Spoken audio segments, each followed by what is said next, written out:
esses eventos por virtual são muito interessantes, né? Facilita muito, cara. Eu estava falando com o pessoal da Emerge aqui que eles vão fazer uma pós de arbitragem. Aí já... Acho que a gente está online já, acho que os participantes já estão aqui. Tá bom. Já estamos? Já estamos online, né, Guilherme? Sim, doutora. Guilherme, já está todo mundo admitido na sala? Sim, atualmente 44 participantes. Eles agora podem entrar a qualquer momento. Tá. Acho que a gente pode esperar uns 5 minutinhos aí para as pessoas irem entrando, né? O pessoal está dando bom dia aqui, ó. Gilberto Justo já deu bom dia. Onde é que vocês estão vendo isso que eu não estou vendo nada? Tem um chat embaixo, assim, tem um chat. Você pode ampliar ele.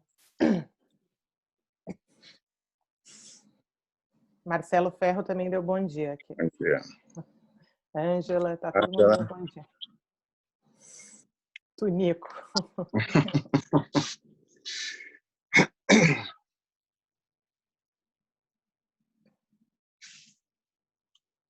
Público de altíssimo nível, hein, gente? Obrigada. Pois é. Verdade. Estamos muito prestigiados aí com essa audiência. Que aumenta a nossa responsabilidade.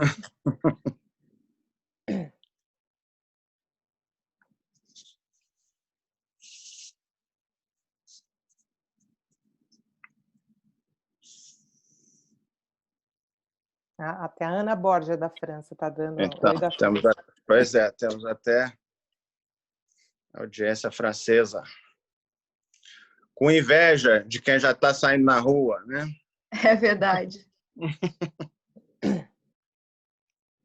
Já vi foto do pessoal passeando lá na beira do rio.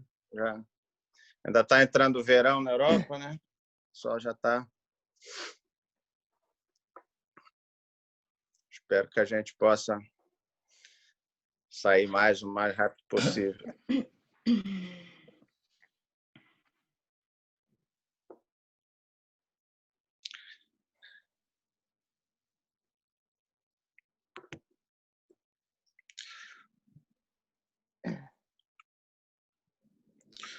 Vamos começar, então? Vamos começar, então. Bom dia a todos. Mariana, se você puder colocar, então, a outra apresentação para fazer uma introdução rápida e a gente partir para o debate. Claro, só um minuto, por gentileza.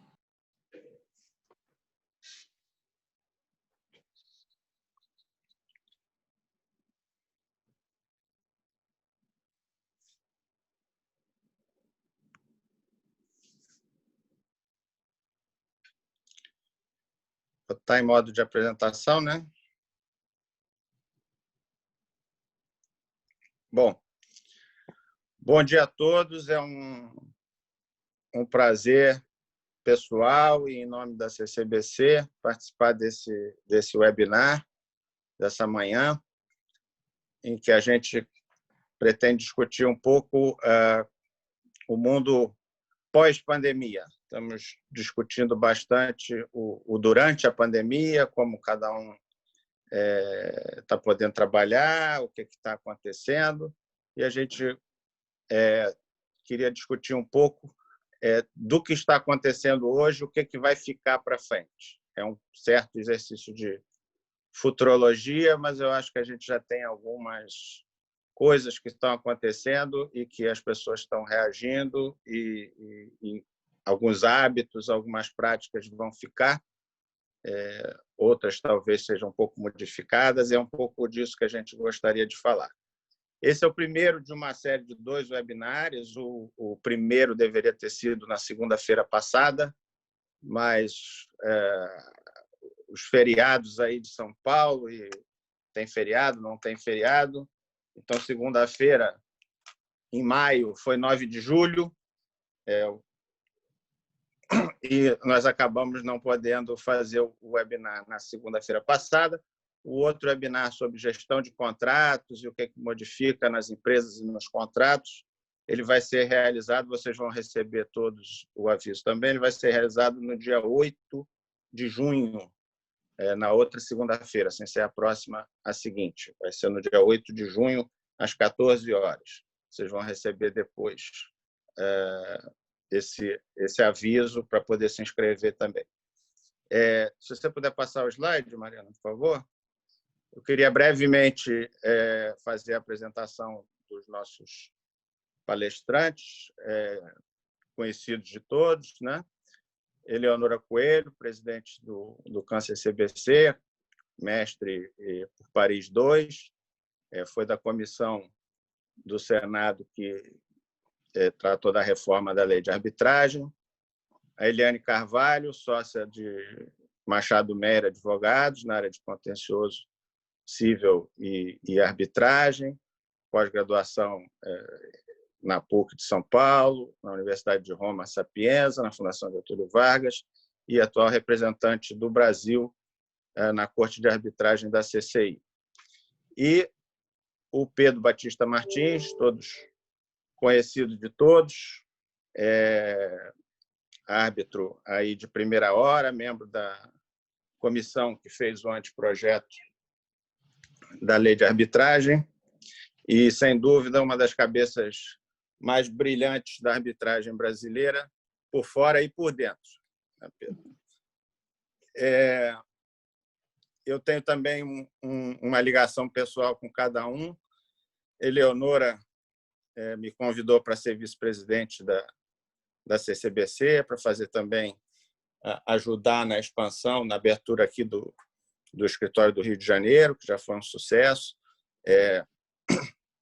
Tem sido um prazer trabalhar com a Eleonora na CCBC. Eliane talvez nem saiba, mas minha primeira presidência de arbitragem no caso da CCI foi um caso que ela era advogada. Eu fui indicado pela corte naquele caso, foi um caso bastante interessante, nós fizemos até uma inspeção pessoal numa siderúrgica junto com os peritos, foi uma experiência muito boa e Eliane era advogada, advogou muito bem na causa. E Pedro foi um dos primeiros árbitros a me indicar como presidente, tenho uma gratidão muito grande, admiração, é sempre um prazer e aprendo muito quando trabalho com o Pedro. Se puder passar. Isso é um pouco o que a gente gostaria de discutir. Esse é uma obra de um artista francês chamada Beyond Crisis, Além da Crise. Uma pintura, ele faz uma pintura no gramado mesmo, né, com uma tinta biodegradável, não sei nem se isso ainda está lá, isso foi pintado em abril. Uma criança olhando para os Alpes, isso é na Suíça, e olhando na distância e olhando para frente. Eu acho que é uma mensagem assim de esperança nesse tempo difícil e a gente espera poder ver coisas boas na arbitragem quando tudo isso passar. Nós não sabemos hoje o que está no horizonte, né? Temos uma crise muito grande de saúde, uma crise sanitária, uma crise econômica. O Brasil ainda caprichou com uma crise política em cima disso. E, como dizia o Charles Darwin, quem vai sobreviver não é o mais forte, não é o maior, é quem melhor se adaptar ao que vier por aí. Eu, esta semana mesmo, fiz uma audiência de arbitragem que durou 7h30 por computador e eu posso garantir que, por um lado, funciona, por outro lado, não é a mesma coisa de uma audiência presencial. É mais cansativo, a gente precisa, tanto os árbitros quanto os advogados, precisam aprender a lidar com esses novos instrumentos. Se puder passar o slide. E é isso. Estamos com saudade de quando vamos poder nos reunir novamente no auditório da CCBC para poder fazer esses debates pessoalmente. Tá? Pode passar. E em todos esses webinários que a CCBC está promovendo, nós estamos sugerindo, né, contribuições aí nesse momento difícil. Então, no caso, hoje nós temos uma sugestão de doações para o SOS Favelas, da organização Viva Rio, uma organização muito séria e que ajuda o pessoal das comunidades em dificuldade. A Mariana vai colocar o link no chat. Então, quem puder e quiser contribuir, é uma sugestão nossa, e acho que será uma contribuição muito boa, muito importante. Eu, moderador, não devo falar demais, vou passar, então, inicialmente a palavra para a Eliane. A ideia é que a Eliane fale um pouco sobre a visão dos advogados, do que está mudando, vai mudar na arbitragem. Depois, Pedro vai falar um pouco sobre a visão dos árbitros e a Eleonora vai falar sobre a visão das câmaras, dos centros de arbitragem e, ao final, nós vamos ver as perguntas e fazer um debate. Muito obrigado aí pela atenção, pela participação de todos e eu vou passar a palavra, então, para a Eliane. E pode tirar aqui a apresentação. Obrigada, Rodrigo. Bom dia a todos, bom dia a todas. Eu queria, antes de mais nada, agradecer e parabenizar o CAN-CCBC pela iniciativa desse webinar, agradecer a Eleonora e o Rodrigo pelo convite, dizer que é um prazer estar aqui ao lado de vocês e do lado do Pedro para esse bate-papo. Rodrigo, de fato, eu não sabia que a sua primeira presidência tinha sido numa audiência minha, acho que você disfarçou bem a ansiedade, eu, de fato, não tinha percebido, isso foi novidade para mim.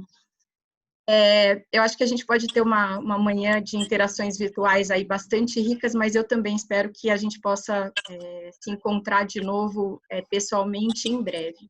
Eu acho que, de certa maneira, é justamente esse o tema, né, do nosso debate essa manhã. Essas interações virtuais e os processos eletrônicos, será que eles vão sobreviver? Será que eles vão substituir aquilo que a gente fazia física e pessoalmente, né, nos procedimentos arbitrais antes da pandemia e da quarentena? E essa situação me lembra uma frase que é atribuída a Platão, que diz que a necessidade é a mãe da inovação, no sentido de que a necessidade é, então, o principal vetor de incentivo às mudanças e à criação. E acho que foi justamente pensando nessa necessidade de criação e de inovação que os centros de arbitragem, os nacionais e os internacionais, eles publicaram muito rapidamente resoluções administrativas com normas, com diretrizes, para que as secretarias, os árbitros, peritos, advogados, para que todo mundo se adaptasse, para que não tivesse solução de continuidade nas nossas mediações, nas arbitragens, aquelas que já estavam andando e aquelas que nós gostaríamos de iniciar nesse período, né? Inclusive, em 17 de abril agora, 12 das maiores instituições arbitrais do mundo, imagino que vocês tenham visto, publicaram um comunicado conjunto em que eles convocam a comunidade arbitral para unir esforços, né, em prol da continuidade dos procedimentos arbitrais e para que todas as partes tenham seus pedidos apreciados de maneira rápida, sem solução de continuidade, sem demora excessiva. E nesse ponto eu também queria parabenizar o CAN-CCBC por de fato ter se mobilizado, por ter agido muito rapidamente com um padrão de eficiência aí internacional, e, enfim, da perspectiva da advogada e consumidora, né, dos serviços da CCBC, eu sou testemunha de que, de fato, a gente não teve falha, atraso ou interrupção do andamento dos nossos casos, aquilo que a gente quis iniciar também funcionou muito bem, as comunicações eletrônicas funcionam perfeitamente, protocolos, expedientes, enfim, tudo funcionando muito bem, vocês estão de parabéns mesmo. Mas, enfim, voltando, né, ao tema do nosso debate, a questão dos desafios, das inovações e das mudanças. Eu acho que, dentre muitos assuntos que a gente podia discutir aqui, eu queria falar fundamentalmente das audiências, porque, óbvio, durante os procedimentos arbitrais a gente tem muitos momentos importantes, mas talvez o ponto alto do procedimento arbitral, na minha opinião, seja, de fato, as audiências. E falando das audiências, eu queria tocar em 2 pontos específicos a respeito delas. Primeiro, é o impacto do ambiente virtual na oralidade e na formação do convencimento dos árbitros e a produção das provas durante a audiência. Então, a produção da prova documental e a produção da prova oral. Quando eu estava me preparando, enfim, para vir para conversar com vocês agora de manhã, me parecia muito óbvio dizer que eu tinha uma resistência pessoal às audiências virtuais, e me parecia muito óbvio também dizer que a gente tem perdas quando a gente faz interações exclusivamente virtuais. E até transpondo isso de maneira, fazendo uma analogia muito simplista, né? Eu comecei a pensar, poxa, eu prefiro muito mais os happy hours ao vivo, nos bares, enfim, pessoalmente, do que os happy hours que a gente tem feito no Zoom, né? Enfim, e aí eu comecei a refletir, será que a gente vai deixar de fazer happy hours virtuais, happy hours pessoais para fazer os virtuais, né? Qual que é a diferença e como é que vai ser isso depois? A gente se vê da mesma maneira nos happy hours virtuais, a gente tem bebida da mesma maneira, a gente também conversa.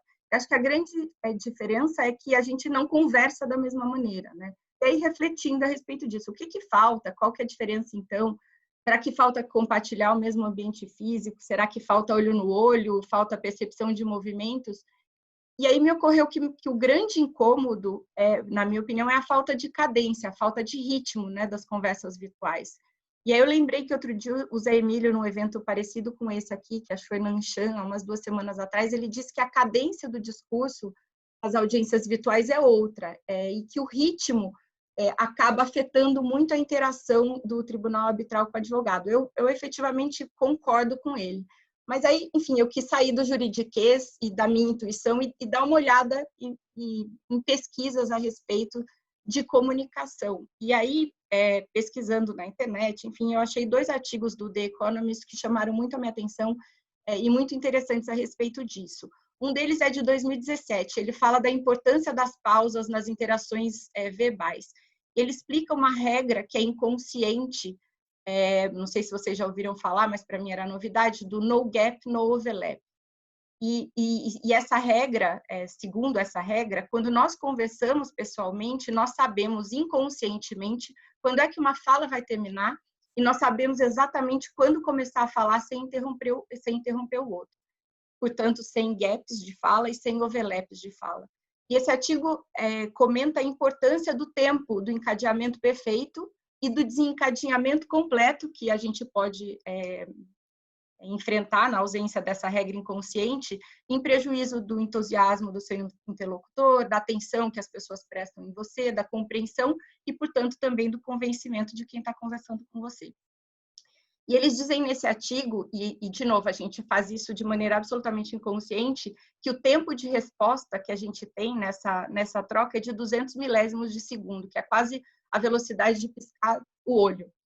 E aí vem o segundo artigo do The Economist, e aí ele é um artigo que se dedica a dizer, o título do artigo é Why Zoom Meetings Are So Dissatisfying. E ele retoma o conceito, né, dessa regra inconsciente do no gap, no overlap, e ele conta que o Zoom, embora ele prometa uma resposta muito rápida, ele raramente cumpre uma resposta de 150 milésimos de segundos, o trânsito da ida e da volta já somam mais que o dobro daquilo que a gente espera de tempo de resposta, e eles evoluem ainda no artigo dizendo que quando uma resposta demora mais de 700 milésimos de segundos para ser ouvido pelo seu interlocutor, a resposta é entendida como menos convincente do que aquelas ditas na regra inconsciente dos 200 milésimos de segundo. E eles falam, um outro ponto interessante da pesquisa é de que quando eles analisam diálogos virtuais, os espectadores, inconscientemente, eles atribuem notas piores de credibilidade para os speakers que sofreram com questões técnicas ou com dificuldade de conexão. Então, quem tem dificuldade técnica ou de conexão soa como um interlocutor menos confiável. E aí, se a gente transportar toda esse artigo, essas questões dos artigos que eu mencionei, se a gente transportar tudo isso para o ambiente da audiência virtual, me parece que a gente não tem dúvidas a respeito das perdas que a gente enfrenta. E talvez agora elas fiquem explicadas mais cientificamente, menos intuitivamente, como estava na minha cabeça quando eu comecei a me preparar para essa conversa. Apesar de surgir e da gente ver soluções tecnológicas, muito avanço, né, nisso, e serviços com o objetivo de melhorar essa experiência das audiências virtuais, como é o caso, tem aquelas câmeras rotativas inteligentes, com lente abrangente, que escaneia o ambiente, que pode ser controlado, inclusive, remotamente pelo tribunal arbitral. Fato é que a gente tem perda nessa transição. E acho que nenhum advogado gostaria de perder, ou que a testemunha perdesse a credibilidade de um tribunal arbitral por problemas técnicos ou de conexão. E acho que também não gostariam de soar menos convincentes, porque a resposta, que deveria ser assertiva, demorou mais do que os 700 milésimos de segundos para chegar ao ouvido dos árbitros. O Gary Bourne mencionou num webinar organizado pela SIAC, e eu concordo com ele nesse ponto, que essa nossa inclinação que nós temos pelas audiências presenciais, ela não é só mero conservadorismo nosso, né? Pelo menos não totalmente. Ela se justifica no fato de que a quantidade de informação verbal e não verbal que a gente colhe nos ambientes presenciais é algo extremamente difícil da gente repetir e mimetizar virtualmente. Enfim, todos esses estudos científicos nos ajudam a entender essa nossa resistência intuitiva e desenvolver mecanismos para corrigir e melhorar a tecnologia que a gente usa atualmente. Acho que, para além disso, tem outros pontos das audiências virtuais com os quais a gente não está acostumado, né? Então, a esquisitice da gente se assistir enquanto a gente faz uma apresentação de caso, que é esse ambiente que a gente tem aqui, ao invés de nós termos contatos visuais, interação visual com o tribunal arbitral, com o ex-adverso, com partes, etc., a gente se assiste, né? E isso traz distração, com certeza. O Rodrigo mesmo mencionou que ele fez uma audiência de 7 horas durante um dia dessa semana.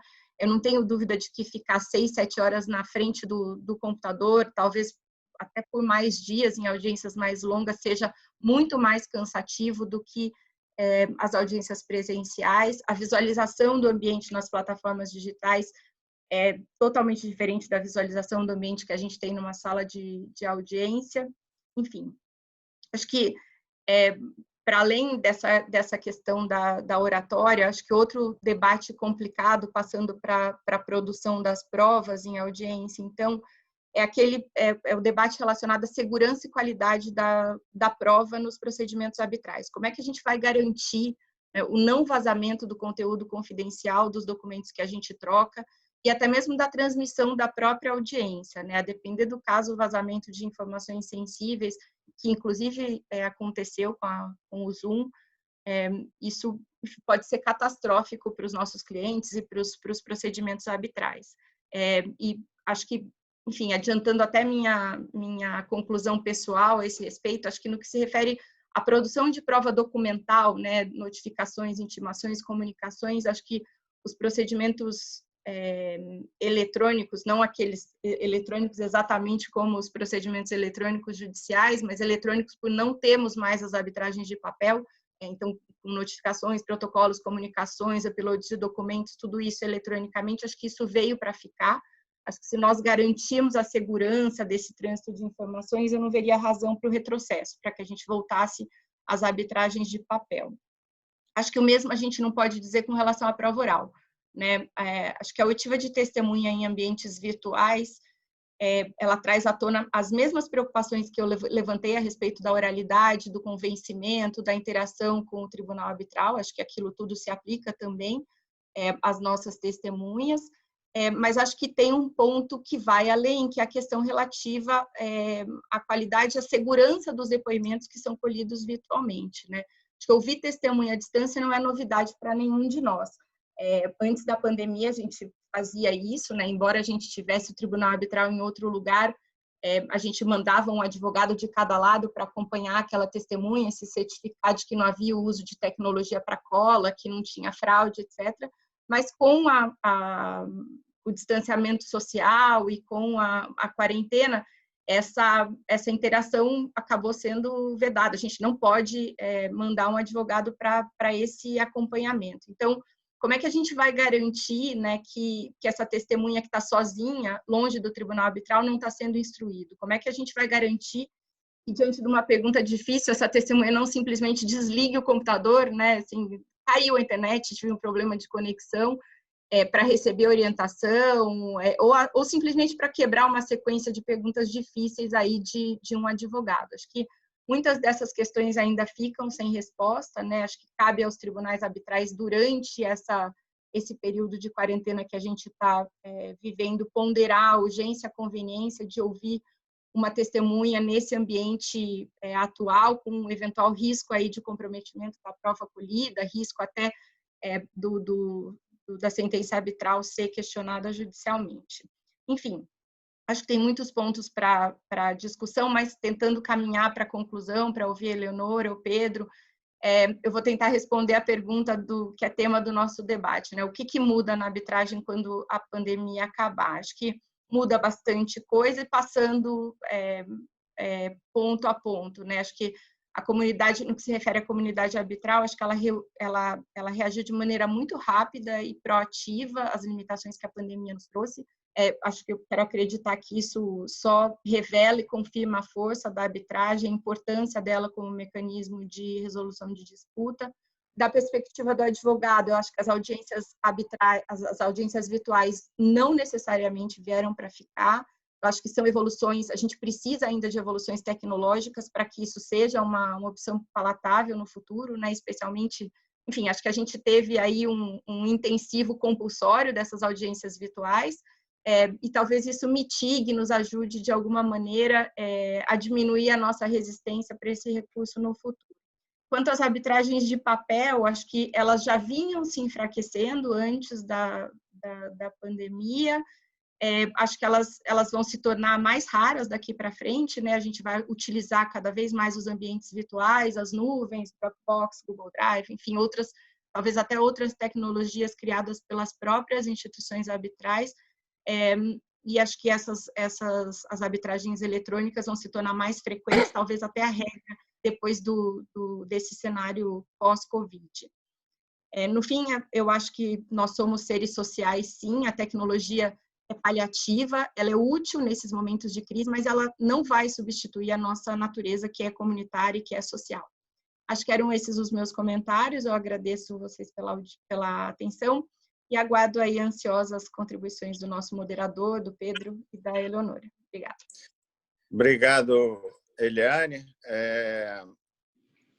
Pedro, só antes de eu passar para você, só um comentáriozinho, Eliane, uma coisa que você não mencionou, a audiência virtual ela tem evidentemente um custo reduzido, né? Ela não implica em viagens, em reunião das pessoas, e ela também, em algumas situações, ela facilita a agenda, justamente para você não ter viagens e tal, que cada um pode fazer do seu lugar, de onde você mora, sem ter deslocamento, e às vezes pode ficar mais fácil de achar uma agenda.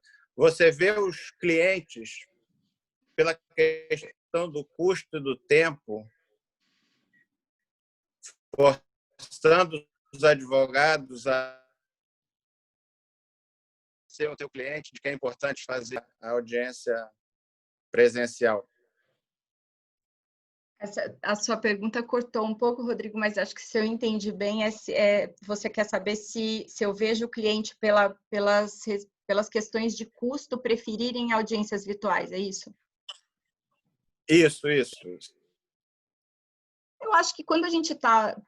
óbvio que a economia pode ser um fator, mas acho que no ambiente de arbitragem que já tem custos extremamente elevados, acho que não vai ser o custo de deslocamento que faria a diferença. Se os advogados recomendarem as audiências presenciais, eu acredito que os clientes topariam e, apesar de um custo talvez um pouco mais alto, que a gente acabaria fazendo mais audiências presenciais. Não acho que seria esse o fator determinante, não.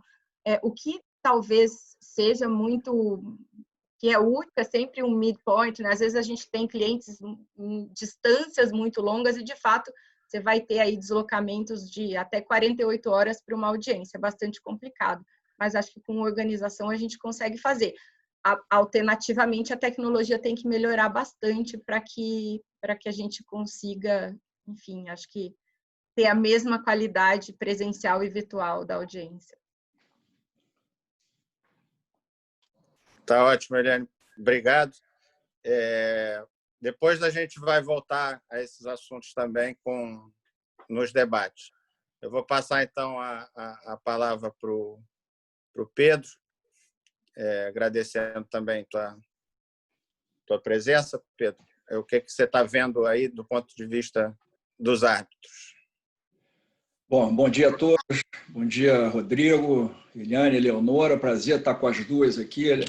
Eliane, representante do Brasil em Paris. Eleonora, para além de presidente do Câncer CBC, que conseguiu implementar essas regras rapidamente eletrônicas aí para viabilizar os processos de arbitragem.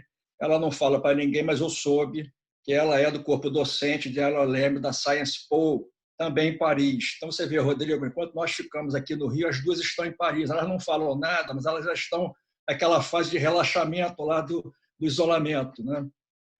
E também... Antes fosse. Um beijo das minhas amigas, meus amigos todos que eu já vi, alguns que eu vi, enfim, todos extremamente experimentados em arbitragem. Então, isso aqui vai ser apenas uma troca de ideias, né?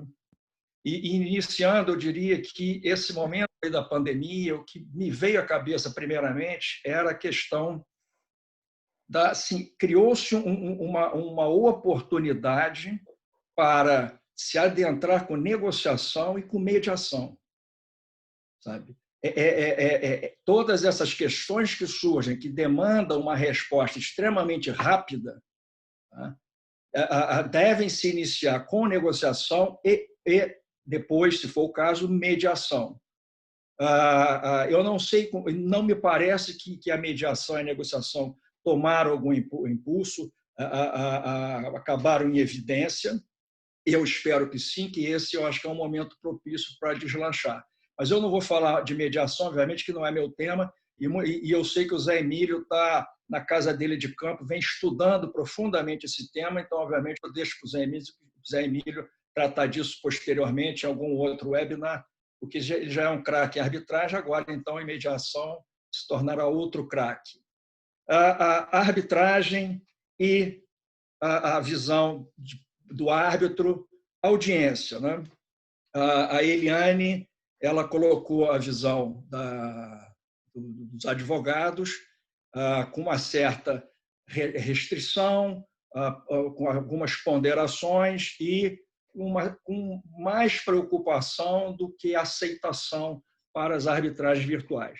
Eu hoje, nas arbitragens que eu tenho, praticamente não foram as partes, uma ou as duas não aceitaram fazer a audiência virtualmente.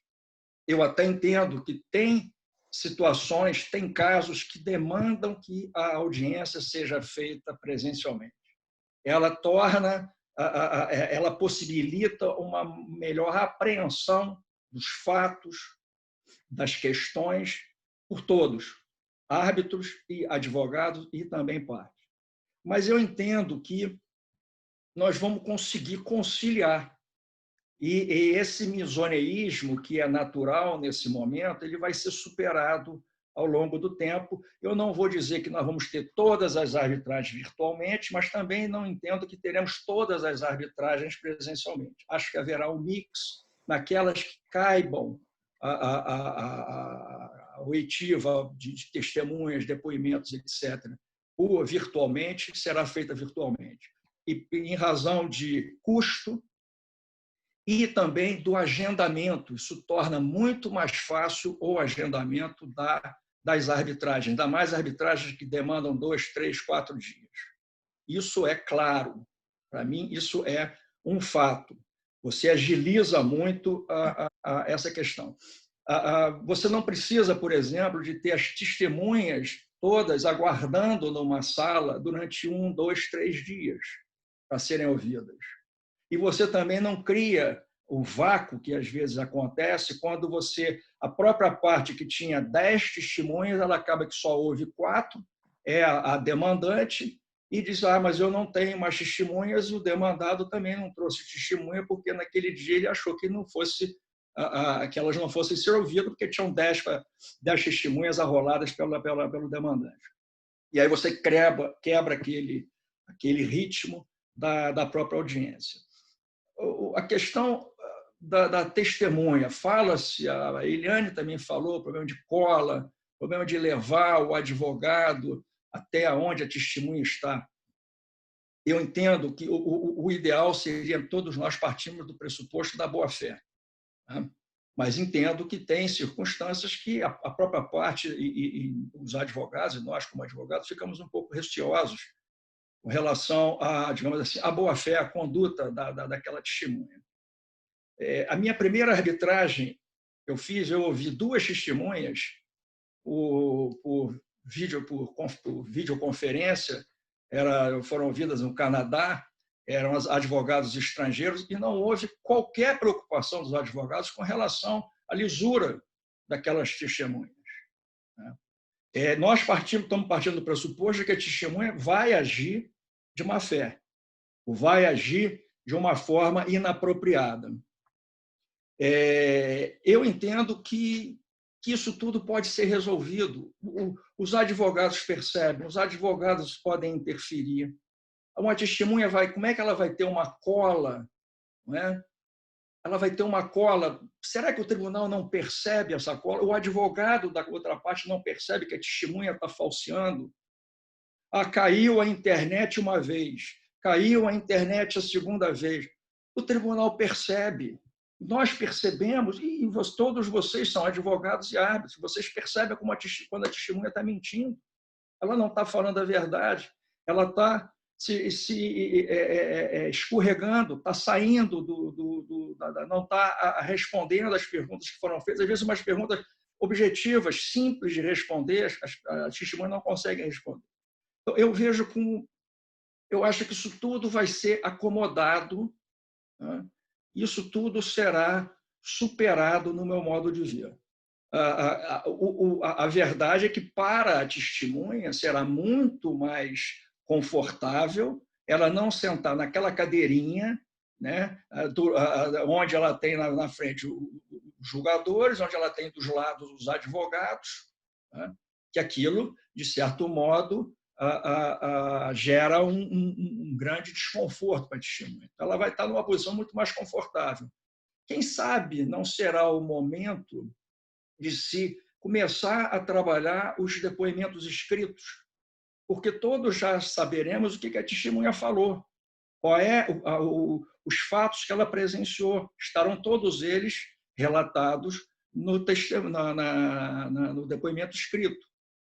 Talvez seja um caminho para você poder compatibilizar essa questão de ouvir a testemunha por videoconferência.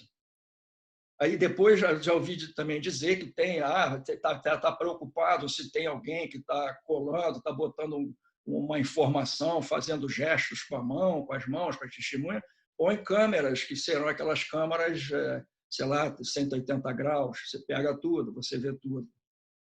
Enfim, eu acho que esse sistema veio para ficar, não para todas as audiências, mas para uma boa parte das audiências, e será algo muito produtivo, muito importante para todos nós. Bom, deixa eu ver aqui.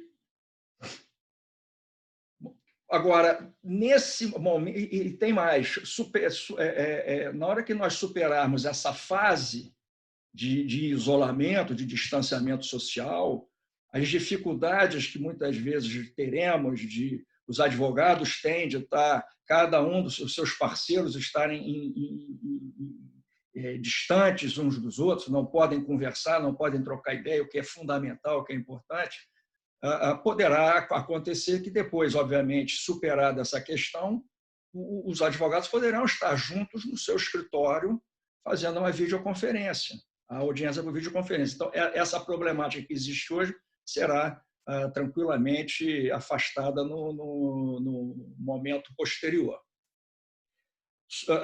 Agora, vamos ter arbitragens presenciais ainda no transcorrer dessa fase complicada que nós estamos vivendo.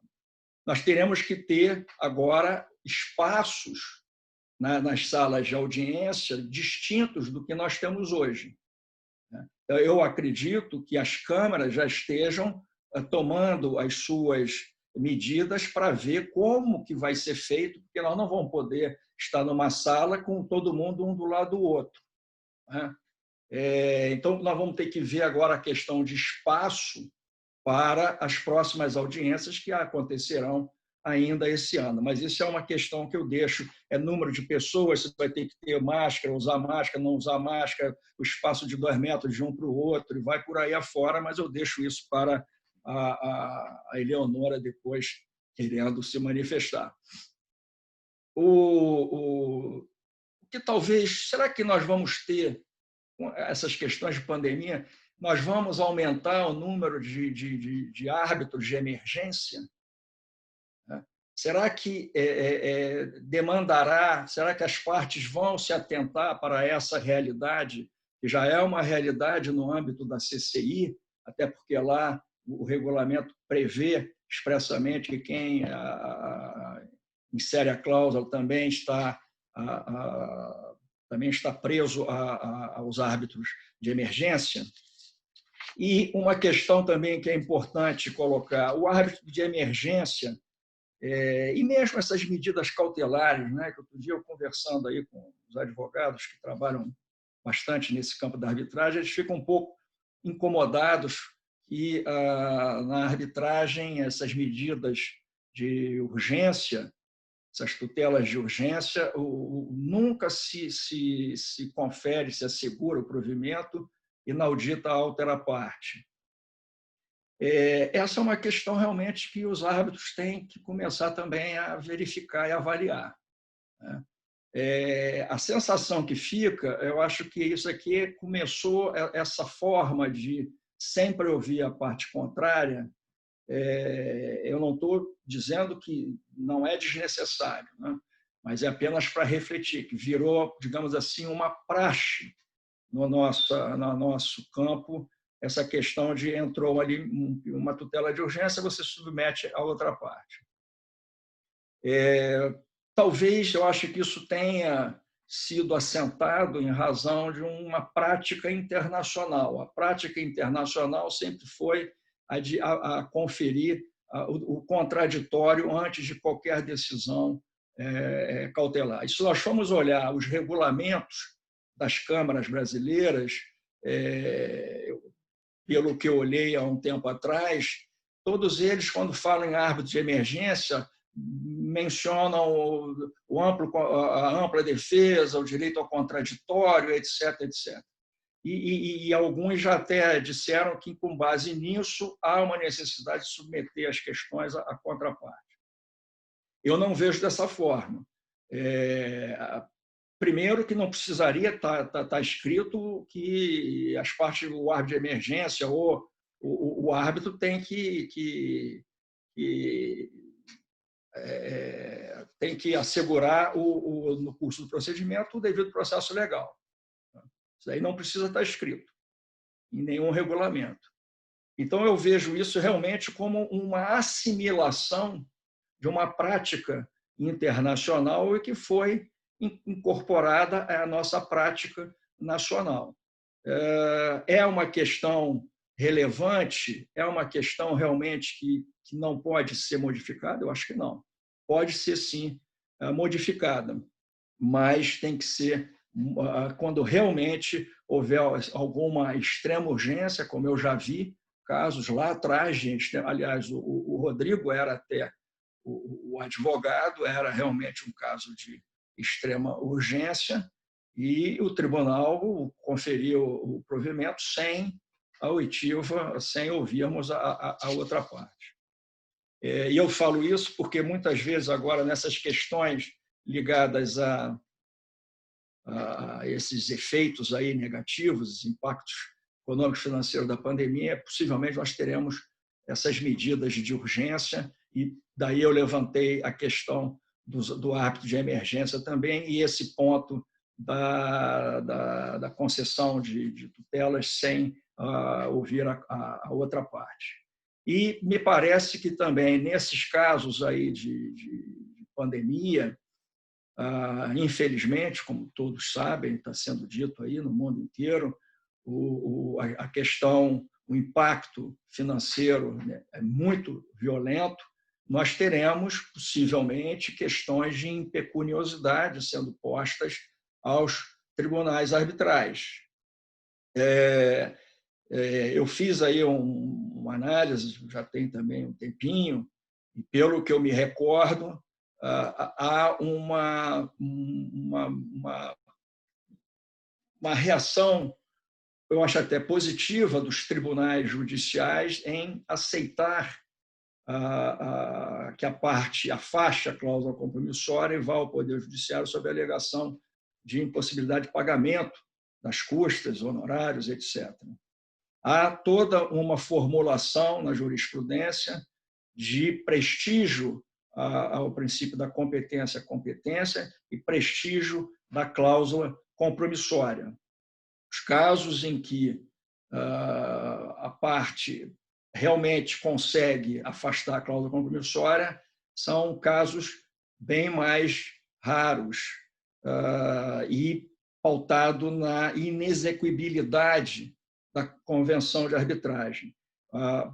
Pegou-se essa inexequibilidade daquele artigo da Convenção de Nova York e adotou-se para essas questões de impecuniosidade, ainda que em arbitragens domésticas. E essa incapacidade da cláusula ser, impossibilidade dessa cláusula ser executada, ela está na linha de que a parte, ela não vai, o procedimento arbitral não será um procedimento, digamos assim, eficiente e eficaz, a ponto de que não prejudicar a parte que sofre de impecuniosidade.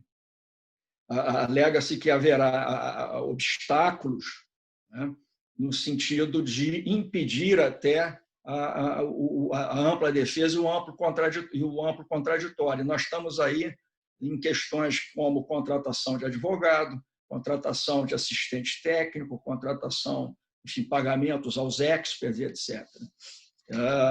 O que se tem é sempre o prestígio à cláusula compromissória, o prestígio a esse princípio da competência, e até já foi dito que a questão de denegação de justiça ou de acesso à justiça deve ser tratado pelo tribunal arbitral. Ou seja, a Câmara e o tribunal arbitral devem possibilitar a parte que está sofrendo financeiramente de ter acesso à justiça mais no campo da arbitragem, o que eu acho um pouco, digamos assim, complicado. Para você realmente demonstrar que essa impecuniosidade é capaz de afastar, de prejudicar, de tornar inexequível a cláusula compromissória, você tem que demonstrar falta de recursos, a impossibilidade de obtenção de recursos para fazer frente aos custos da arbitragem e demonstrar, se você, por exemplo, é parte demandada, que o demandante se nega a pagar custos correspondentes à parte da demandada. E, por fim, então, falando em obtenção, impossibilidade de obtenção de recursos, também creio que virá ganhar a força, nesse momento, o financiamento de terceiros. Né? O financiamento de terceiros ganhará força. A CCBC já tem uma resolução sobre esse tema. Não posso informar vocês sobre as outras câmaras, mas eu sei que uma ou outra não tem ainda uma resolução sobre essa questão. Eu acho que é importante todas terem, e não vejo necessidade de regulamentação alguma sobre essa questão, mas é importante que tenha, porque eu entendo que vai ganhar força o financiamento de terceiro, e aí surgirão as questões, para terminar, Rodrigo, surgirão com certeza as questões de revelação, acesso ao contrato do financiador com o financiado, e, em contrapartida, eu quero caução, porque a parte entende que se aquela pessoa está sendo financiada porque ela não tem recursos para honrar o resultado, para honrar, né, a indenização, que a parte entende que vai ter sucesso ao final. E, então, quer dizer, essas questões todas vão surgir no campo da arbitragem. E eu fico por aqui, creio dentro do meu tempo, e agradeço, então, aí o convite e repasso a palavra ao presidente, ao moderador. Obrigado. Obrigado, Pedro. Você trouxe várias questões aí interessantes da mudança da dinâmica das audiências, certamente um aumento de cautelares, impecuniosidade, que a gente vai ver aí nos próximos tempos. Vou passar logo a palavra para a Eleonora, falar um pouco da visão institucional, e aí depois a gente volta para debater esses assuntos e outros. Já temos várias perguntas aqui, mas eu passo antes para a Eleonora, para depois a gente passar para os debates. Obrigado. Obrigada, Rodrigo. Eu gostaria de agradecer, antes de mais nada, a você que teve a iniciativa de organizar esse webinar. E eu que agradeço por tê-lo como vice-presidente. Dizem que você só é inteligente se você se valer de pessoas mais inteligentes do que você para te acompanhar no caminho de uma liderança, né? Então, eu acredito que nesse aspecto eu tenha sido inteligente por ter te convidado aí para ser vice-presidente. E agradeço também ao Pedro, a Eliane, a todo o time do Câncer CBC, e agradeço especialmente a quem está nos assistindo. Tenho visto aqui amigos e amigas extremamente competentes, arbitralistas, advogados, árbitras e árbitros.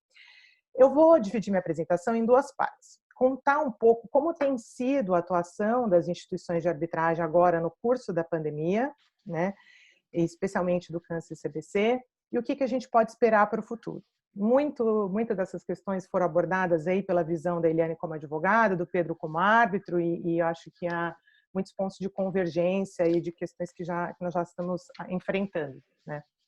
Bom, o que tem sido feito internacionalmente? Algumas das câmaras não tinham processo eletrônico e não tinham esse procedimento 100% remoto. Eu cito alguns exemplos. CCI, LCIA, SIAC, Hong Kong. Eles começaram, implementaram também rapidamente processos parecidos com o nosso, com download de documentos, envio eletrônico. Todos não tinham ainda, essas câmeras não tinham, e também criaram agora, recentemente. Algumas, por outro lado, já se valiam de um processo eletrônico e não tiveram tanta adaptação. Eu cito a título de exemplo ICSID, né, que já tinha um procedimento bem eletrônico. E o Câncer CBC, o que nós fizemos? Nós temos feito, né, e nós fizemos desde que aconteceu essa pandemia.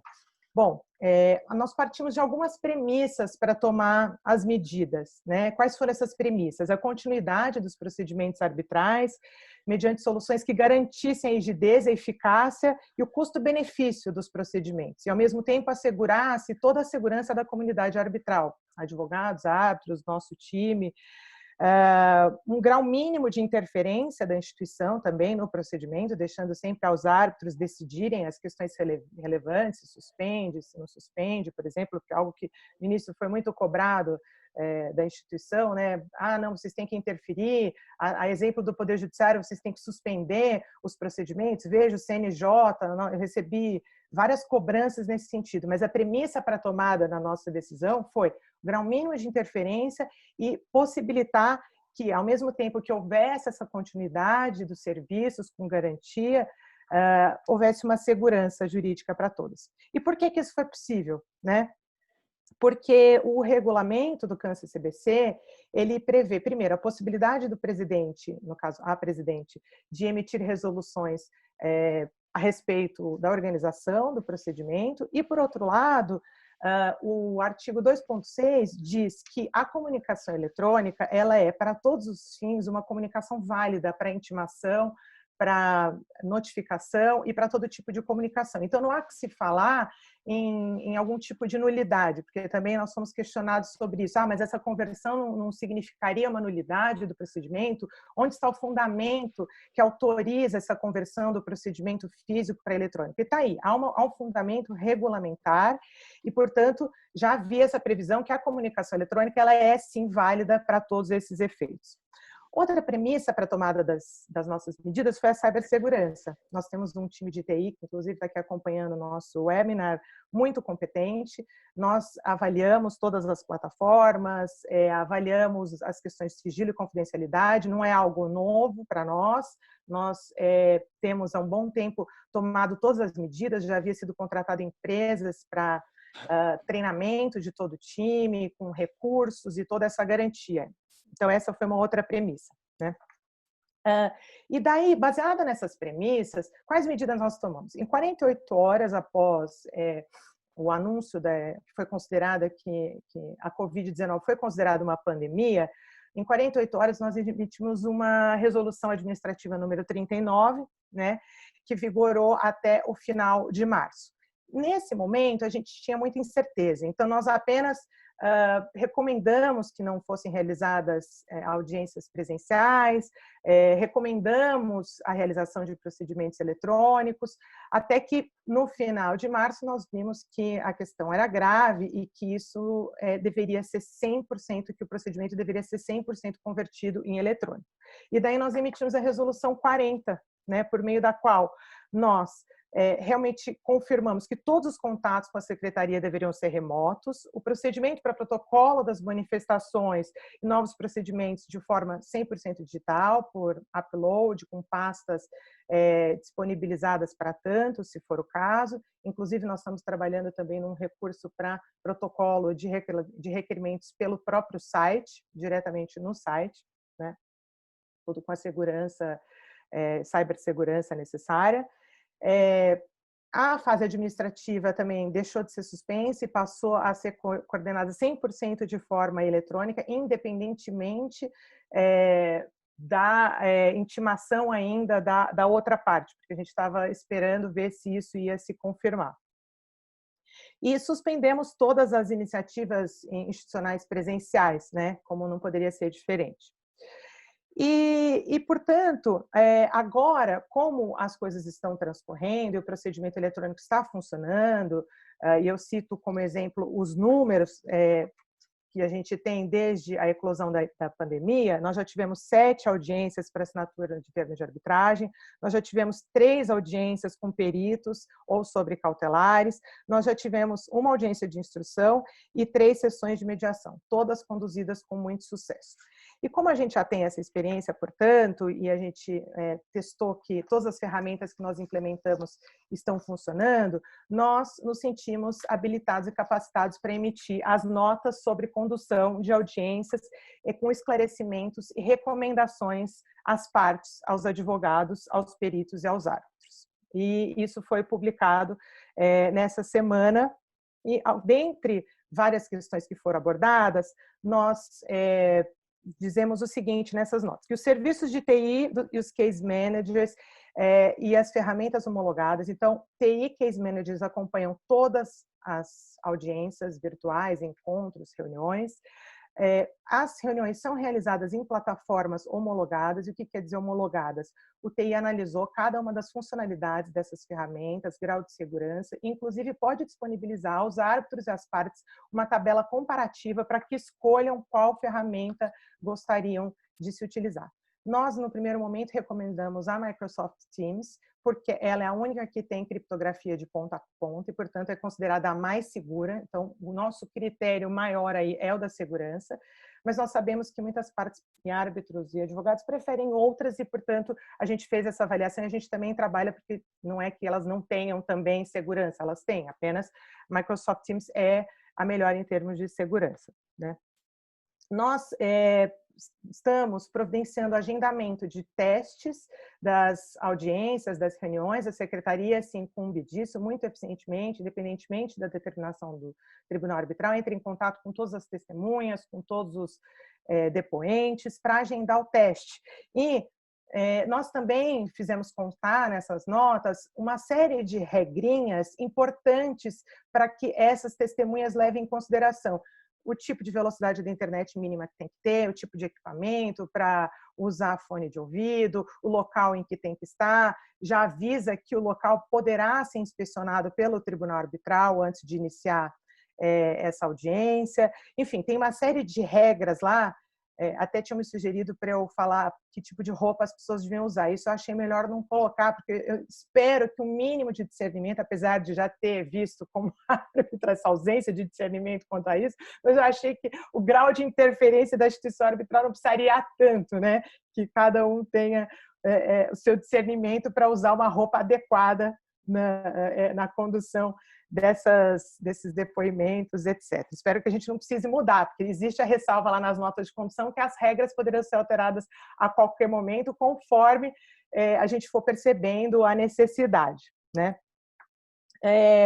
A gente também dá algumas sugestões para os próprios árbitros. Nós vamos passar para os árbitros uma lista com todas as pessoas que estarão presentes, que se conectaram, para que haja essa chamadinha para ver se está todo mundo lá, né?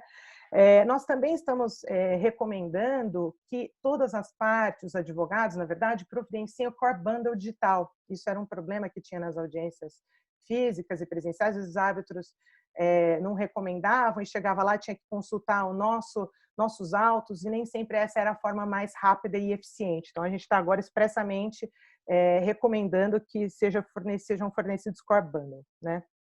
Nós também informamos que o CANSA-CBC será o único responsável pela gravação das audiências e determina que ninguém grave audiências, salvo determinação expressa do tribunal arbitral. E nós... Então, essas são as notas de organização de audiência. Então, nós estamos falando aqui de... Nós já adaptamos, do ponto de vista procedimental, o procedimento eletrônico, criamos notas para condução de audiência. Nós agora estamos começando a fazer a parte de adequação dos espaços físicos para a realização das audiências. Nós contratamos, inclusive, Pedro, te agradeço, porque foi uma sugestão até sua, a gente começasse a fazer isso desde logo, e com toda a razão.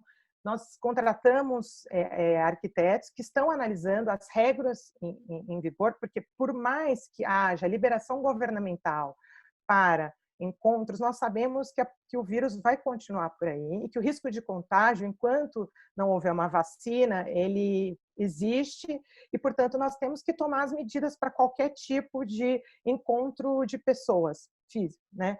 E daí nós estamos analisando a legislação aplicável atualmente e vamos adequar com distanciamento entre 1,5 metro, 2, eu não sei se for o caso, inclusive, de colocar divisórias de acrílico, etc. Por que a gente tem que fazer isso? Porque até você perguntou, Pedro, nós vamos de máscara nessas audiências físicas? Daí eu faço uma pergunta até para vocês, né, como advogados e como árbitros. Não é pior até uma audiência física presencial de máscara do que uma audiência eletrônica? Né? Porque a máscara impede que você tenha aquela leitura labial e a completa visão do rosto da pessoa, de todas as expressões. Então, eu fico pensando, né, nesse momento que talvez a audiência virtual, se for o caso de termos que usar máscara, talvez ela ainda seja melhor, né? Nesse problema que você falou, Eliane, de expressão, de conseguir interpretar, de se passar exatamente a verdade dos fatos, né? Então, é algo que nós ainda, sinceramente, não decidimos quais serão as regras, porque, de novo, temos que acompanhar diariamente a evolução, é algo que tem que ser ponderado à luz da ciência. Isso eu posso dizer e garantir para vocês que o CANSA-CBC trabalha à luz da ciência. O que mais nós fizemos aí no curso dessa pandemia? Nós, do ponto de vista institucional e social, nós redirecionamos a verba do patrocínio do Congresso do Comitê Brasileiro de Arbitragem, que não poderá ser realizado de forma presencial. Eu vi que está aqui presente a Débora Visconti. a Flávia Bittar, ex-presidente, também está aqui presente, nos ouvindo, e porque a gente sabe quão importante é esse evento para a comunidade arbitral e como era uma verba que era voltada para a confraternização da comunidade arbitral, a gente pensou que nada melhor do que voltar essa verba para outro tipo de confraternização, ao redor daqueles que precisam nesse momento. Então, a gente achou que era um movimento social muito importante da instituição. E ficamos muito felizes e nós doamos R$300 mil para o HC, que está aí fazendo um trabalho incrível de saúde aqui no estado de São Paulo e em geral. E o que mais nós fizemos? Nós também participamos da campanha da Arbitral Women de diversidade de gênero em eventos digitais, porque a gente percebeu um retrocesso. Bom, eu digo que a gente percebeu um retrocesso. Eu não sei se é bem um retrocesso, só acho que talvez não seja retrocesso. Já era assim, só que com o alcance do digital sendo extremamente maior, a gente apenas percebeu que os eventos aconteciam sem diversidade de gênero. E isso ficou muito evidente. A gente recebe diariamente, a gente tem um grupo aí de brilhantes arbitralistas, advogadas, e a gente debate isso, a gente vê que tem eventos aí com 10 pessoas, só homens. Você fala, não é possível que não tem, sabe, 2 mulheres que possam falar nesse evento. Então, nós fizemos essa campanha e a gente teve uma receptividade muito boa, sabe? A gente tem visto aí os advogados falando, poxa, boa ideia, eu não tinha pensado nisso, e era mais uma questão mais de viés inconsciente que a gente participou e contribuiu. Nós temos organizados esses webinars que são gratuitos, e que a gente acha que é muito importante essa missão acadêmica da troca profissional, inclusive vejo aqui perguntas excelentes de advogados, essa troca é essencial, né, entre nós, entre a comunidade, como fazer, o que conduzir agora, quais são os calcanhares de Aquiles, etc. Mas, por outro lado, a gente está pedindo, e aí o Rodrigo foi gentil de falar que nós estamos recomendando, eu estou pedindo para que todo mundo, por favor, doe para essas instituições que a gente recomenda, gente, assim, nós somos muito privilegiados, sabe? E ter acesso aos conhecimentos do Pedro, da Eliane, do Rodrigo aqui, é um privilégio. Então, assim, peço que, por favor, doem, que seja pouco, mas a gente não pode ajudar todo mundo, mas se todo mundo ajudar alguém, já faz a diferença. Bom, e o que a gente espera para o futuro, né? Quais os impactos dessa pandemia no futuro, o que vai ficar, o que vai passar, em termos de eficiência, por exemplo. Isso foi comentado tanto pela Eliane, pelo Pedro. Isso vai gerar uma maior eficiência dos procedimentos? Eu vi uma pergunta do Pedro Maciel aqui, perguntando se a dinâmica das audiências não deveria ser revista, aproveitando essa oportunidade, em termos de eficiência. Eu acho que nós vamos sim ter um ganho de eficiência, que isso veio para ficar, como eu concordo com o Pedro, que muitas das audiências de agora em diante serão sim realizadas de maneira eletrônica. E daí eu pergunto para vocês, e é uma dúvida que qual o grau de interferência da instituição arbitral para que isso seja possível, né? Nós devemos alterar nossos regulamentos e conferir maiores poderes para os árbitros, por exemplo, para que eles conduzam e mantenham o procedimento em andamento, independentemente da vontade das partes, né? Essa é uma dúvida, porque nós, como Câmara, estamos fazendo o seguinte, olha, nós não suspendemos, fornecemos todas as ferramentas para que o procedimento arbitral continue transcorrendo e colocamos isso, inclusive, na nossa resolução. Se alguma parte tiver algum problema, faça o pedido fundamental. Se em fase administrativa, para nós, Câmara, se já em fase de tribunal arbitral instituído, para o tribunal arbitral. E o tribunal arbitral decidirá. Então, nós tratamos como exceção a suspensão. Mas a dúvida que se coloca aqui vai além disso. Deveremos criar mecanismos que autorizem, deem o fundamento e a legitimidade para que os árbitros conduzam o procedimento de forma 100% eletrônica, mesmo que as partes assim não queiram, ou pelo menos que uma das partes não queiram, né? Em termos de custos e capacidade econômica, que foi uma dúvida que o Pedro abordou aqui, que o Rodrigo também perguntou para a Eliane, né? Vai haver uma dificuldade no pagamento das custas? O Câncer-CBC, o que nós fazemos é o seguinte, nós, isso já acontecia, autorizamos o parcelamento em 3 vezes, no máximo, antes de assinatura do termo de arbitragem, né, para facilitar aí para as partes. Eu, sinceramente, vejo o financiamento de terceiros como uma boa alternativa para esse momento. E também coloco a pergunta a todos aqui. O Poder Judiciário, hoje, tendo uma sucumbência de 10% a 20% sobre o valor da causa, ele é um método com menos custo direto para as partes? Não sei. Então, sinceramente, é algo a ser ponderado, né? Nesse momento de falar, não, mas eu vou sair da arbitragem, porque a arbitragem é mais cara que um processo judicial. Não sei, sinceramente, talvez não. Talvez o risco a que se exponha na arbitragem hoje, em termos de custo, seja menor do que o que se expõe no Poder Judiciário. E, portanto, não vejo isso como um fundamento legítimo para que as partes não se socorram daquilo que acordaram desde o princípio, né? Existem financiamentos terceiros, existem recursos aí para resolver essa questão. Eu acho que o que eu gostaria de dizer em geral é isso.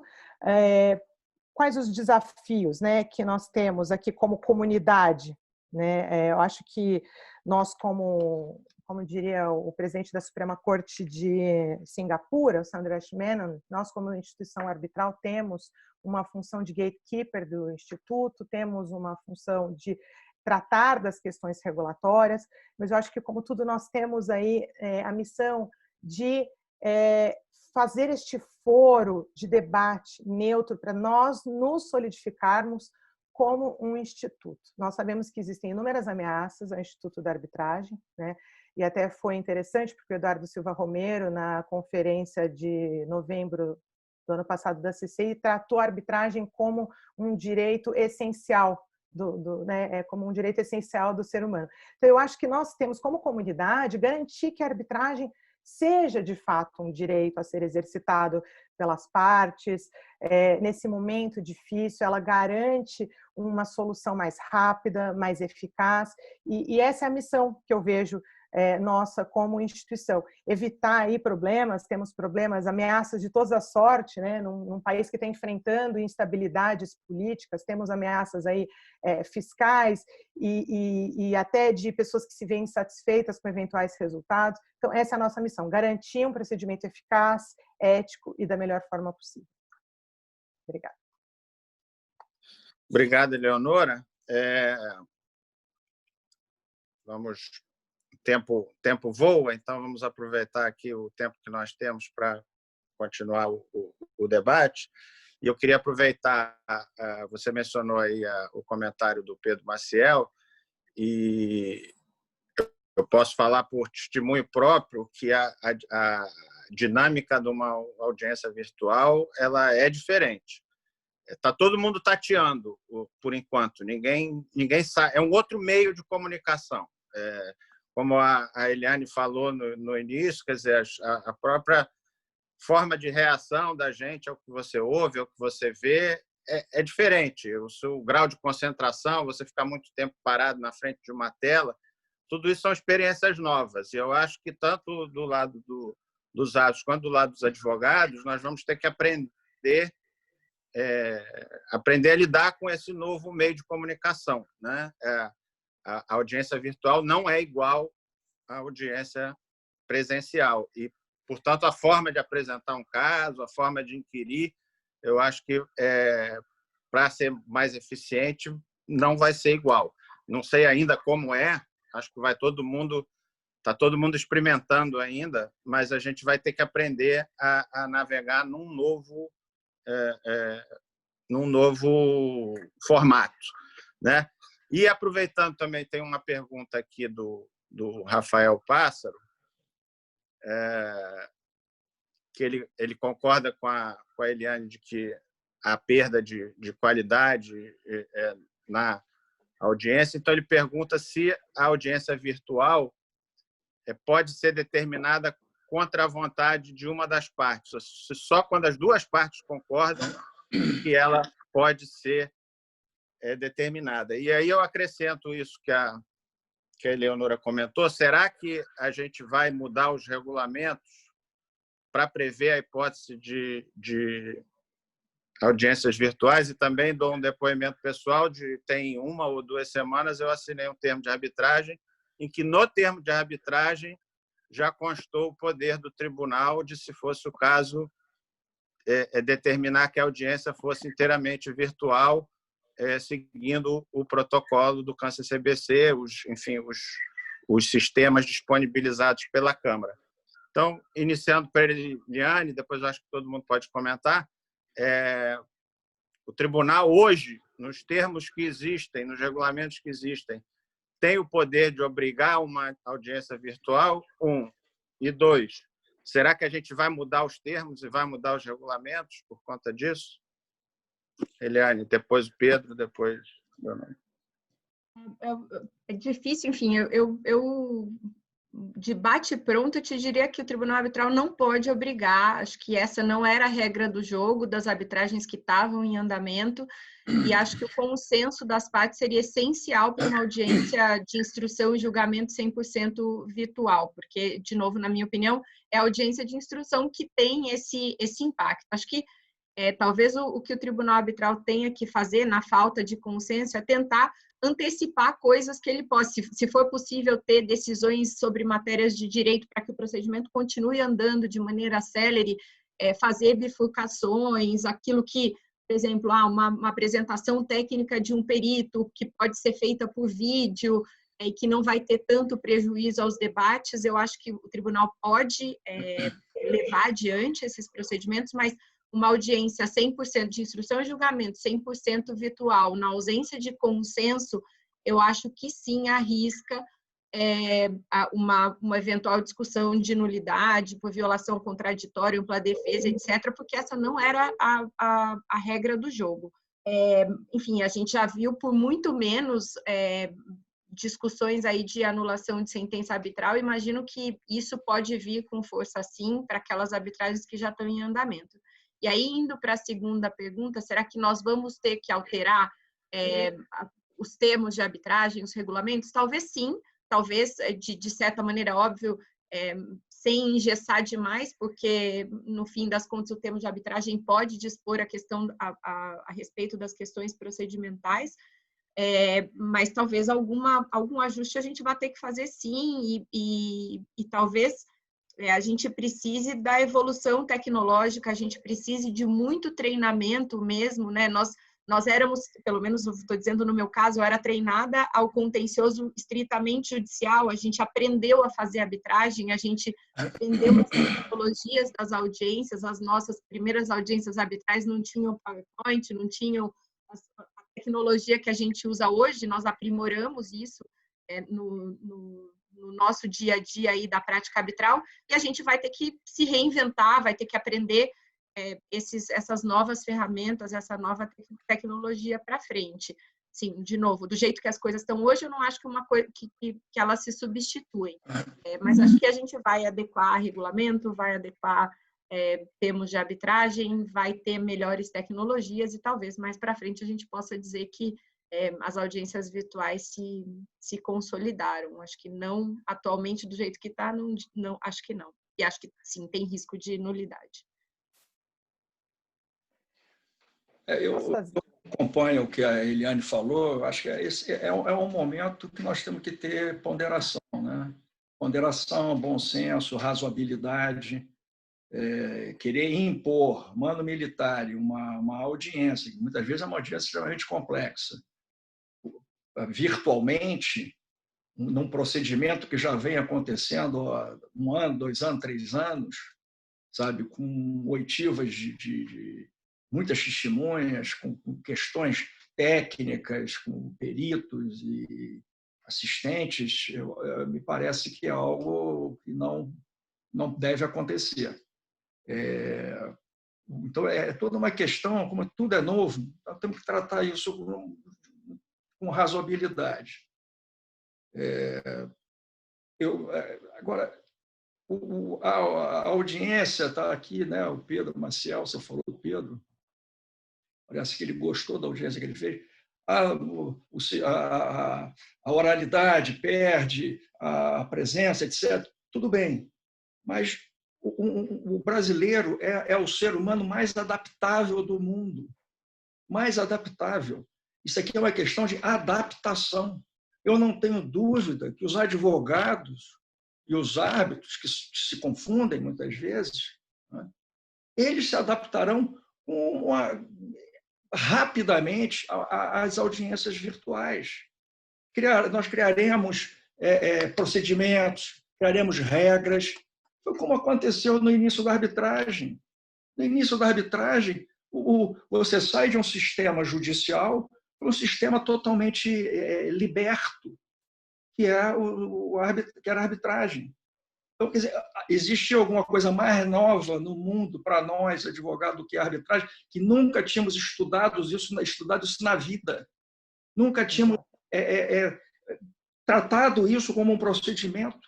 E nós vimos a adaptação dos advogados, os árbitros foram assim, foi com uma rapidez, uma velocidade incrível. Incrível. Eu concordo, Pedro. A dúvida é que nós nos adaptaremos. Inclusive, Pedro, até é o que eu perguntei, assim, o que vocês preferem, né? E daí vou manifestar minha opinião, mas assim, uma audiência em que vai estar todo mundo de máscara, porque pode ser que isso passe a ser obrigatório. O uso de máscara obrigatório sempre que houver mais de X pessoas juntos, sempre. Então, a gente não sabe, pode ser ter uma segunda onda, uma terceira onda do contágio. Aliás, no Brasil, não sei se a gente vai ter o declínio da curva de contágio, a gente está observando isso.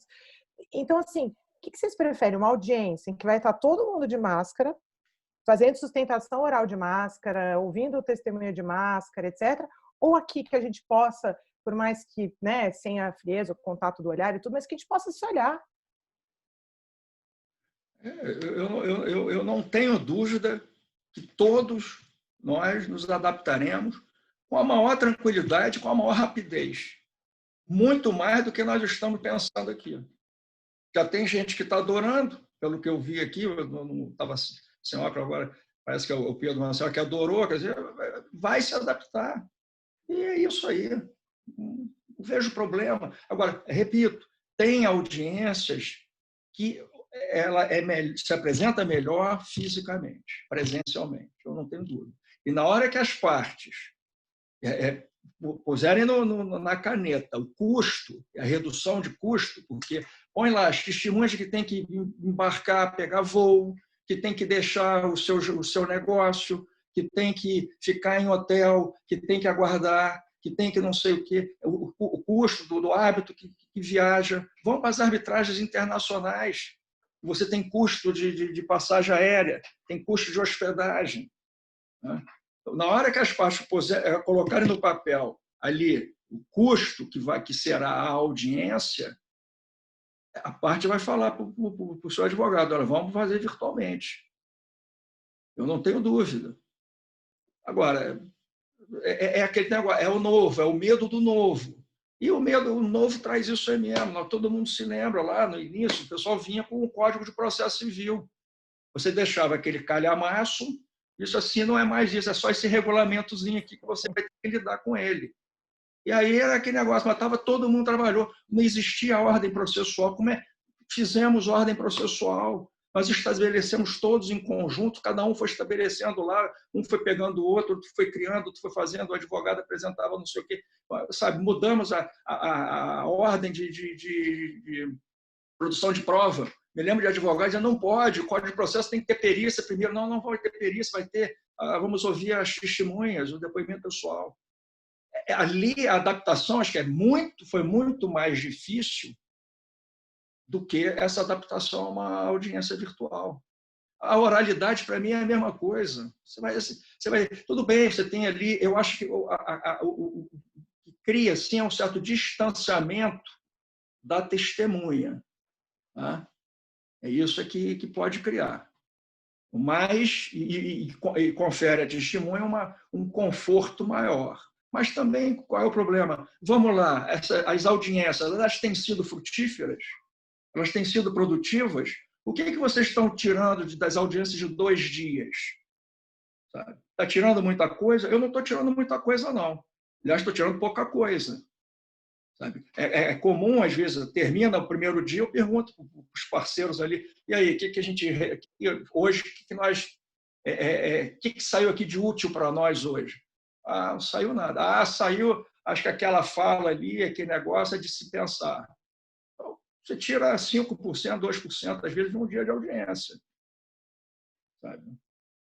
Mas eu acho, veio para ficar e vai ser implantado. Agora, voltando aqui, desculpa, acho que eu estou falando demais, a questão, eu acho que, eu não sei se regulamento, alguma coisa no termo de arbitragem, tem que estabelecer, tem que ver. É como se colocar, talvez, no termo de arbitragem nesse momento. Não creio que seria bom mudar regulamento. Acho que nós temos que criar um pouco mais de massa de audiências virtuais, ver como é que os advogados estão percebendo, como é que o árbitro está percebendo essas audiências, ter um termômetro, que tipo de audiência seria permitida. A audiência para ouvir perito e assistente, eu acho que muitas vezes você pode fazer. Ou nós vamos ter que ouvir 2 testemunhas de um lado, um depoimento pessoal do outro lado. Precisa todo mundo viajar, todo mundo ficar em hotel, testemunha, não sei mais o que. Podemos fazer isso virtualmente. Mas eu acho que nós temos que ter o termômetro. E o melhor termômetro, acho que são as partes, os advogados, no momento da assinatura do termo de arbitragem. Porque eles têm uma visão, os advogados têm uma percepção do que será necessário no curso desse procedimento, pelo menos uma percepção. Olha, eu acho que aqui não vai ter perícia. Isso aqui é uma matéria que talvez a gente tenha 1 ou 2 testemunhas para esclarecer um ponto ou outro. Vamos fazer virtual, vamos deixar virtualmente, a gente ouve as partes antes e depois decide. Me parece que no termo de arbitragem é o melhor, o termo é o instrumento melhor, mais apropriado para a gente definir essa questão da audiência. A minha impressão, do mesmo jeito como os contratos vão mudar também, quer dizer, acho que depois dessa pandemia, as cláusulas de força maior, por exemplo, certamente vão ser diferentes nos novos contratos, né? Eu acho que algumas coisas a gente vai acabar adaptando nos termos de arbitragem. E acho que possivelmente como o Pedro falou, possivelmente vai virar um hábito, uma norma quase, uma autorização ao tribunal para determinar a audiência virtual, ouvidas as partes, né? De alguma forma também a gente possivelmente vai ter audiências mistas, né? Algumas coisas virtuais, algumas coisas pessoais também. Tem uma perda entre da testemunha desse contato pessoal, tem uma perda também dentro do tribunal arbitral, que conversa ali. Tudo bem, você tem salas virtuais que você pode sair e conversar um pouco, mas também tem um feeling ali no dia da audiência que você conversa, e o jantar entre o primeiro dia e o segundo dia, que, além de agradável, a gente discute o caso, né? E no virtual não vai ter. Eu pergunto a vocês se vocês acham que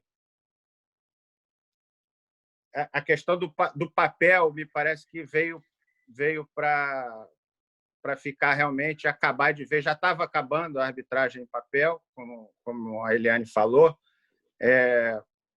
e acho que isso vai acabar de vez realmente.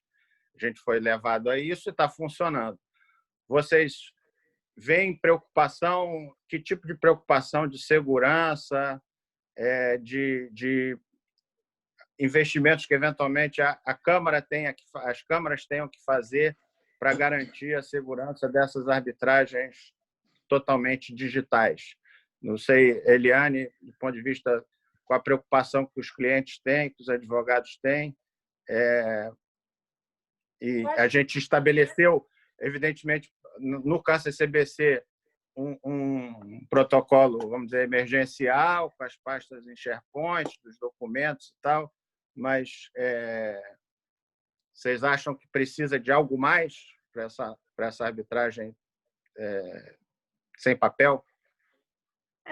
Eu acho que, de novo, eu já tinha dito isso na minha exposição, acho que isso veio para ficar mesmo, a gente montar aquelas 6 vias de um monte de papel, assim, além de ser ecologicamente incorreto, acho desnecessário mesmo, acho que a gente fazer isso eletronicamente é muito mais prático, acho que as preocupações seriam com a qualidade e segurança da tecnologia que a gente usa, né? Assim, isso não ser passível de invasão ou de divulgação, e acho que a facilidade de upload, velocidade do próprio sistema, né? A gente percebe, não sei quanto vocês usam o PJE, mas às vezes o sistema fica intermitente no dia do prazo, você não consegue fazer upload, você tem dificuldades, assim, se forem plataformas das próprias câmaras, a gente tem que ter certeza da qualidade daquilo, de onde a gente tem que carregar os documentos para fins de protocolo, porque,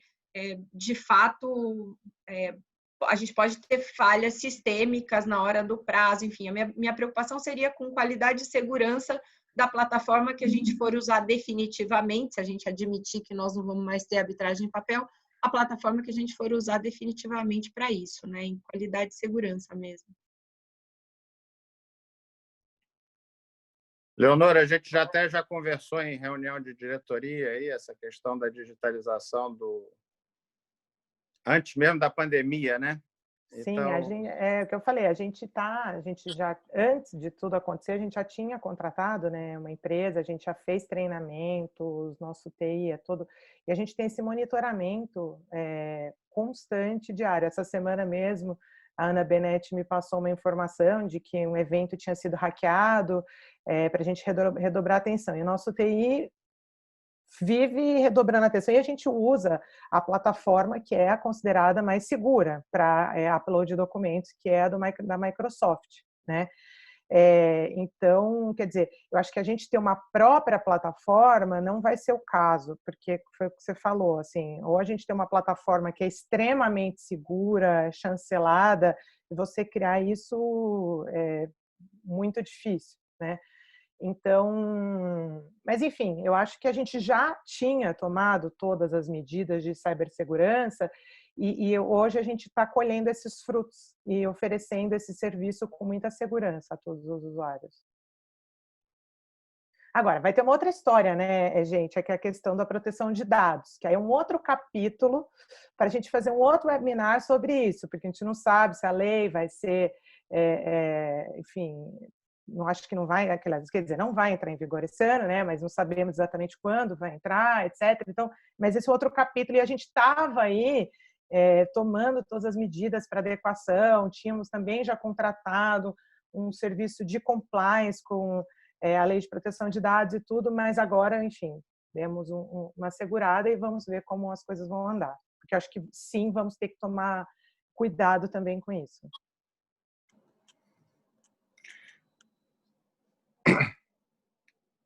Pois é, essa coisa da lei de proteção de dados, está todo mundo também tentando se adequar, mas houve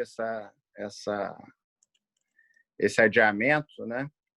E a gente não sabe ainda como é que vai ficar, né? Queria perguntar para a Eliane, o Pedro comentou tanto de um aumento de cautelares quanto do aumento da questão de impecuniosidade e o problema do pagamento de custas pelas partes. Você, na sua prática, já está sentindo isso?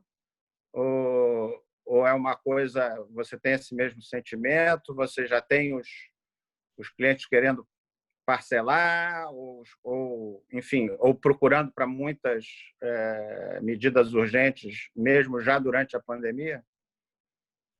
Acho que sim, acho que a gente percebe um aumento das cautelares, acho que isso aconteceu no escritório, sim.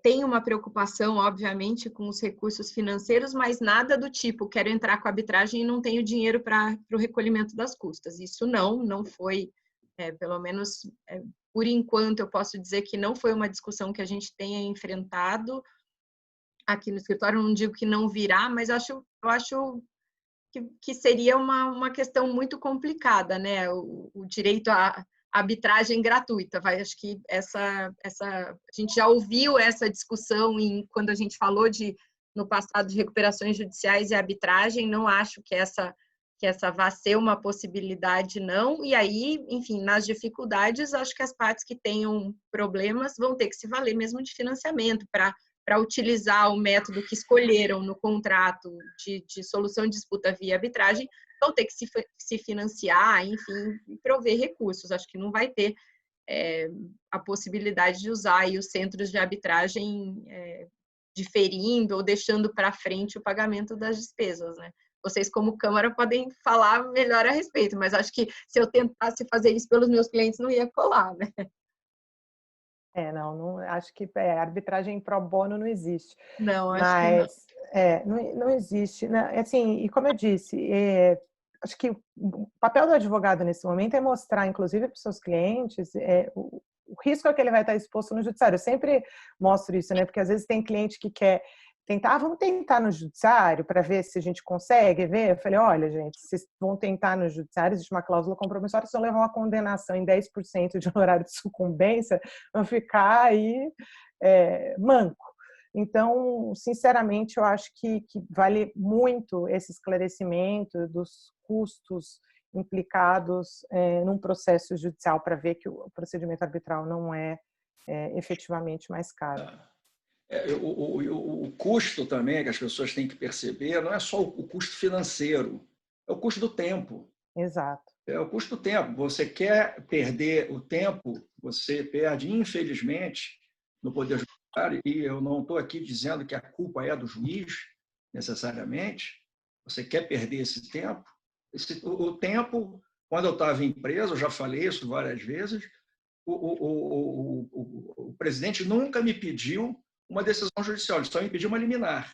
Eu quero uma liminar ou eu quero caçar uma liminar. Decisão ele nunca me pediu sequer de primeira instância. Sequer de primeira instância. Uma vez eu levei a ele uma decisão de primeira instância que foi proferida 2 anos depois da liminar. Ele não sabia mais o que era, o que se tratava, eu não queria nem saber. Isso de primeira instância. Esse é o fato. Eu acho que vai acontecer um fenômeno aqui com relação a essas coisas da pandemia, né? Essas questões contratuais que vão surgir. Um dado interessante que nós vamos ter, talvez, muito possivelmente, né? Essas questões que foram elevadas à arbitragem vão ter decisões que vão ser precedentes às decisões de segunda instância, muitas vezes judicial, e do STJ. Né? Será que se publicássemos as sentenças arbitrais com todas aquelas precauções, elas serviriam de base para o Poder Judiciário como uma forma de embasamento das decisões deles? Acho que a Eleonora pode falar também, tem também o projeto aí de publicações também, né?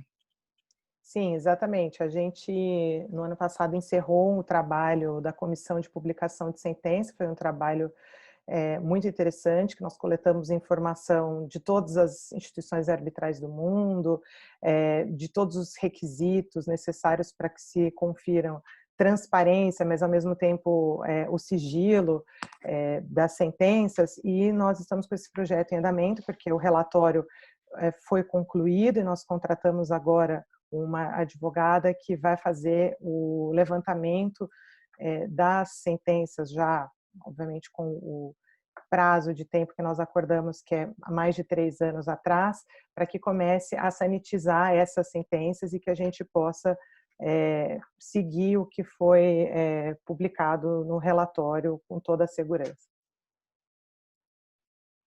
Eu acho que vai ser um material bastante interessante aí quando a gente puder divulgar, porque quem trabalha aí com arbitragem sabe que tem decisões de muito boa qualidade, muito interessantes, que vão ajudar muito aos advogados, enfim, a todo mundo que milita aí no direito. Infelizmente, nós já passamos do tempo e vamos ter que encerrar.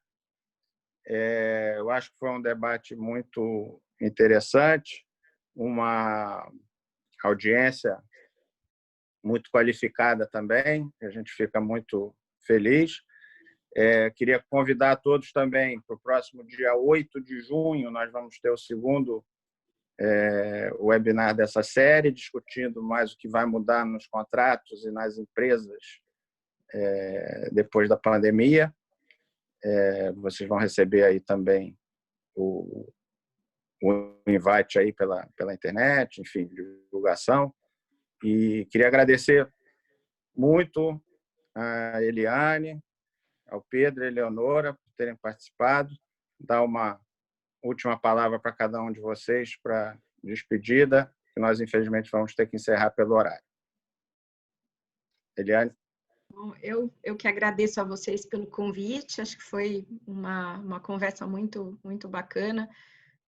Ouvi-los também foi muito legal e agradeço de novo, parabéns de novo, Eleonora, pelo trabalho que vocês estão fazendo na CCBC. Acho que, sem dúvida nenhuma, aí com padrões de qualidade e eficiência internacionais, assim, dos melhores já vistos. Parabéns mesmo e obrigada de novo. Obrigada, Rodrigo. Obrigada, Pedro. Espero revê-los em breve pessoalmente.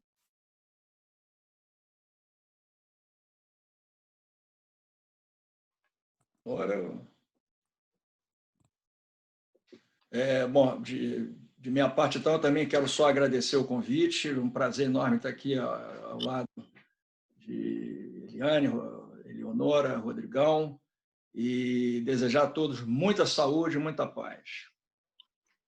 Também quero agradecer, obrigada, Rodrigo, por ter organizado, Eliane, Pedro, obrigada a todos e todas que aqui conosco estiveram.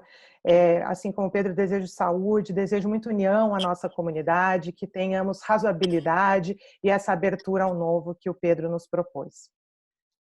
Obrigada. Muito obrigado a todos. Então, com saudade de ver todo mundo pessoalmente. Até a próxima. Tchau, tchau. Tchau, até a próxima.